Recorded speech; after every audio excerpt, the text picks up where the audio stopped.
प्रश्नावली 4.6 का एक्सरसाइज 4.6 का 15वां सवाल देखिए, थोड़ा सा अलग है।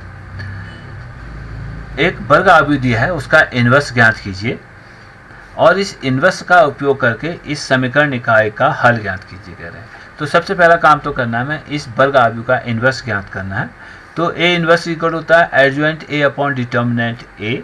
तो सबसे पहले डिटर्मिनेंट ए ज्ञात कर लेते हैं। इस वर्ग आव्यूह के संगत सारणी की है। इस सारणी को प्रथम पंक्ति के सापेक्ष अगर हम इसका प्रसार करते हैं तो इसका मान आता है -1। ये नॉट 0 है, तो इसलिए समीकरण निकाय के पास अद्वितीय हल होगा। ठीक है, हल की बात है। अब समीकरण निकाय तो यहाँ अभी बात नहीं आई, केवल अभी ए इन्वर्स निकालने की बात ही। तो A inverse equal to adjoint A upon determinant A है, यानी इन्वर्स इसका अस्तित्व में है। ये व्युत्क्रमणीय आव्यूह है। तो व्युत्क्रम निकालने के लिए एडजॉइंट निकालना होगा। एडजॉइंट निकालने के लिए प्रत्येक अवयव का सहखंड ज्ञात करना होगा। जब हम A11 निकालते हैं इस अवयव का, तो जाएगा ऋण 4 धन 4, ऋण धन जाएगा, ऋण 4 धन 4 0। जब A12 का निकालेंगे तो ये जाएगा ऋण 6 और धन 4, ऋण 6 धन 4, या हमारे पास ऋण 2, बाहर से ऋण है क्योंकि ये विषम है, अनुलग्नों का योग विषम है, ये 2 हो गया।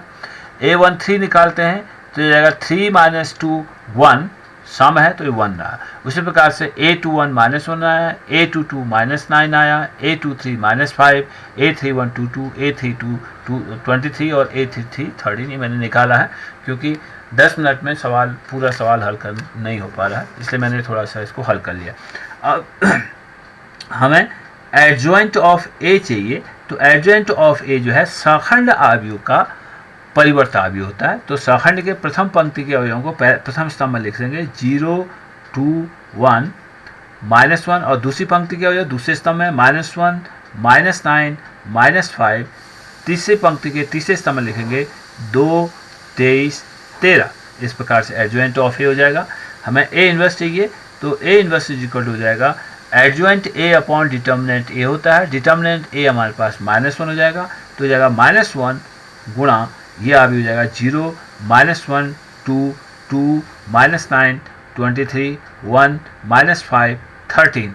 -1 से इसको गुणा कर देते हैं तो ए इन्वर्स इक्वल टू हमारे पास हो जाएगा 0 1 -2 -2 9 -23 -1 5 -13। ये हमारे पास ए इन्वर्स आव्यूह निकल गया। अब सवाल का दूसरा पार्ट ये है कि इस ए इन्वर्स का उपयोग करके इस समीकरण निकाय का हल ज्ञात कीजिए कहते हैं। तो इस समीकरण निकाय को हम सबसे पहले आव्यूह रूप में अगर लिखते हैं तो माना जो इसका गुणांक आव्यूह है, कोफिशिएंट मैट्रिक्स है, वो क्या है 2 - 3 5 3 2 -4 3 2 -4 1 1 -2 1 1 -2। और जो चर आव्यूह x है वो 3 चर हैं तो x y z होगा।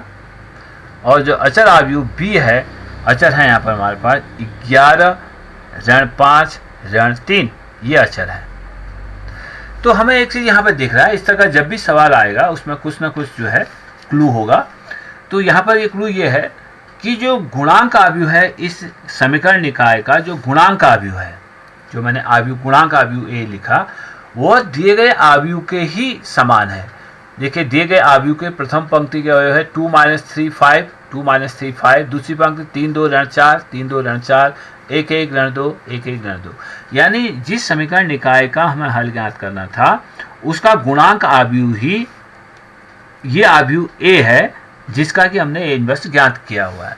अब हम ये जानते हैं इस समीकरण निकाय का हल अगर हमें ज्ञात करना है तो आव्यूह समीकरण होगा ax = b, और ए इन्वर्स इक्वल टू हमारे पास होता है x इक्वल टू हमारे पास होता है आव्यूह x इक्वल टू होता है ए इन्वर्स इंटू बी, यानी दोनों ओर हम ए इन्वर्स से गुणा करते हैं।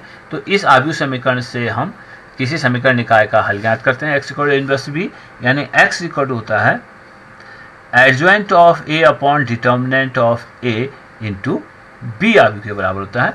Adjoint A upon determinant A हमने ज्ञात कर रखा है ए इन्वर्स, यानी सिंपली कहें ये ए इन्वर्स हमने ऑलरेडी ज्ञात कर रखा है, इसलिए x इक्वल टू हमारे पास हो जाएगा सिंपली इस ए इन्वर्स का मान रख लेते हैं। ए इन्वर्स हमने ज्ञात कर रखा है 0 1 -2 -2 9 -23 -1 5 -13। ये इनवर्स हमने ऑलरेडी ज्ञात कर रखा है। ए इनवर्स इंटू आव्यूह बी ये है 11 ऋण 5 ऋण 3। इन दोनों को आपस में गुणा कर देते हैं तो x इक्वल टू हमारे पास हो जाएगा, पहली पंक्ति हो जाएगी 0 -5 धन 6, दूसरी पंक्ति हो जाएगी -22 ऋण 2 गुणा 11 -45 प्लस 23 69 और ऋण 11 ऋण 25 ऋण 11 5 गुणा ऋण 5 और धन 39, यानी ये सल करके हमारे पास आता है बराबर 1।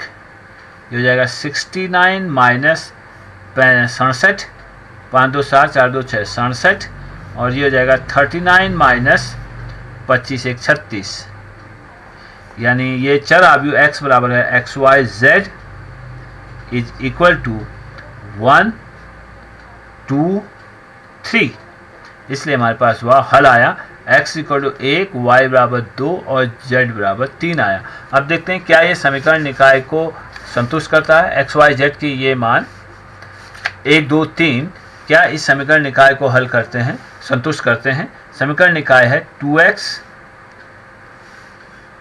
2x minus 3y plus 5z equal to 11। क्या इसको संतुष्ट करते हैं। x इक्वल टू हम 1 रखेंगे, y इक्वल टू 2 रखेंगे तो -3 गुणा 2 धन y गुणा 3 यानी 2 ऋण 6 धन 5 3 15 यानी 17 ऋण 6 हमारे पास आया 11। यही हमारे पास 11 यहाँ भी है, यानी XYZ के ये मान इस समीकरण निकाय को संतुष्ट करते हैं। इसलिए इस समीकरण निकाय के हल x equal to 1, y equal to 2 और z इक्वल टू 3 है। तो ये कुछ विशेष तरह का सवाल है। पिछले सालों में एक बार ये बोर्ड में इस तरह का सवाल आया है कि एक आपको वर्ग आव्यूह दिया है, इसका इन्वर्स ज्ञात कीजिए और इसके इन्वर्स का उपयोग करते हुए इस समीकरण निकाय का हल ज्ञात कीजिए। उसमें ये क्लू हमेशा होगा कि जो वर्ग आव्यूह दिया है वो दिए गए आव्यूह का ही गुणांक आव्यूह होगा। तो उस गुणांक आव्यूह का सबसे पहले हम इन्वर्स ज्ञात कर लेंगे, फिर इस समीकरण निकाय के संगत हम आव्यूह समीकरण लिखते हैं। तो ये 3 गुणांक आव्यूह है, ये चर आव्यूह है, ये अचर आव्यूह है। उसके बाद आव्यूह समीकरण लिखते हैं ax is equal to B. हमें पता है कि x equal to a inverse into B होता है, इसकी यहाँ पर जरूरत नहीं है क्योंकि एडजॉइंट a इंटू बी हमें निकालने की जरूरत नहीं है। x equal to a inverse into B होता है। a इनवर्स हमने ऑलरेडी निकाल रखा है, a इनवर्स का मान हम यहाँ पर रख देंगे a इनवर्स इंटू बी। तो x इक्वल टू इन दोनों को आपस में गुणा करते हैं तो हमें XYZ के मान ज्ञात हो जाते हैं। तो इस प्रकार से ये आव्यूह वाला जो चैप्टर है, इसके सारे जो महत्वपूर्ण सवाल थे, अलग तरह के सवाल थे, वो मैंने हल करने का प्रयास किया है। अगर इसमें कोई सवाल अगर आपको नहीं समझ आ रहा है या कोई सवाल छूट गया है जो आपसे नहीं बन पा रहा है तो आप बताइए, व्हाट्सएप से बताइए, कैसे भी उसको बताइए, उसको ऑल हल करके भेज